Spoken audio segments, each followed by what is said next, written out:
"You'll never be as good as your brother." The words fell like a sentence, my father's voice steady, my mother nodding in agreement, my brother smirking in the corner.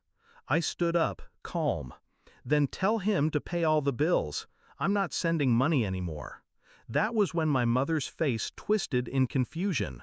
"What money? We never received a single dollar from you." And in that silence, the entire room shifted. I'd been sending money for years, every month, on time, into an account my brother had set up. He told me it was for them, utilities, groceries, the mortgage.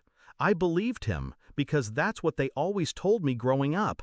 Trust your brother, follow his lead, he knows better. While I worked 2 jobs and skipped meals, I wired cash. While they praised him for being responsible, I watched from the shadows, proud I could help, even if no one knew it was me. But now, my mother's shock told me everything. The money never reached them. He pocketed it. Memories snapped into place like shards of glass.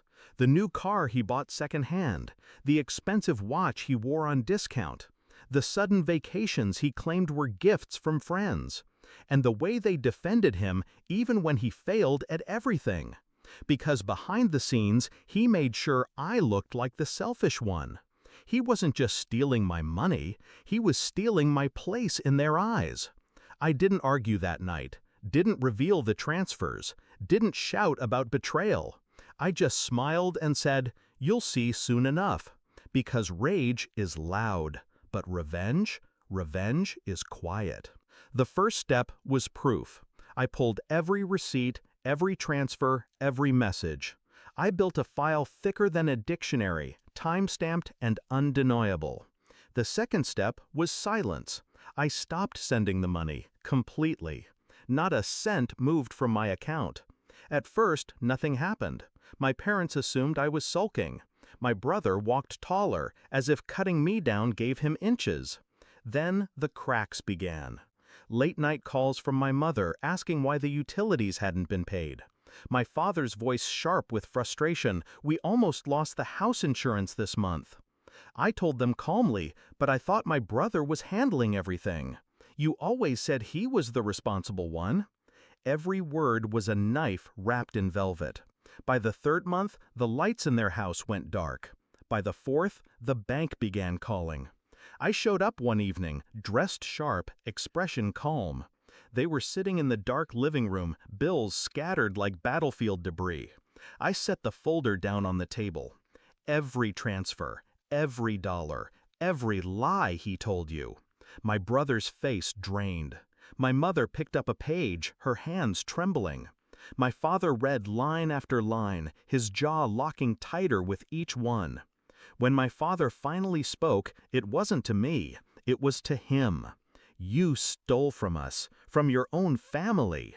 The shouting that followed was chaos, my brother begging, denying, then exploding with excuses. But their eyes were on the paper, not him. For once, the truth was undeniable. And I didn't raise my voice. I didn't need to. I just leaned back and let the evidence do the work.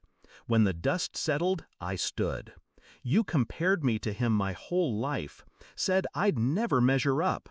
But while you were praising him, I was the one keeping this family afloat." No one answered. They couldn't. My brother stared at me, broken. My mother sobbed quietly. My father said nothing, because silence was all he had left. I left the house that night with my head high.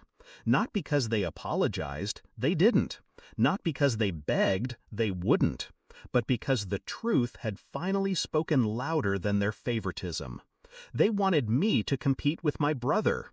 Instead, I exposed him. Now the bills are theirs to pay. The shame is theirs to carry. And the silence I left behind in that house is heavier than any speech I could have given. I don't need their approval anymore. I don't need to prove my worth, because I already did.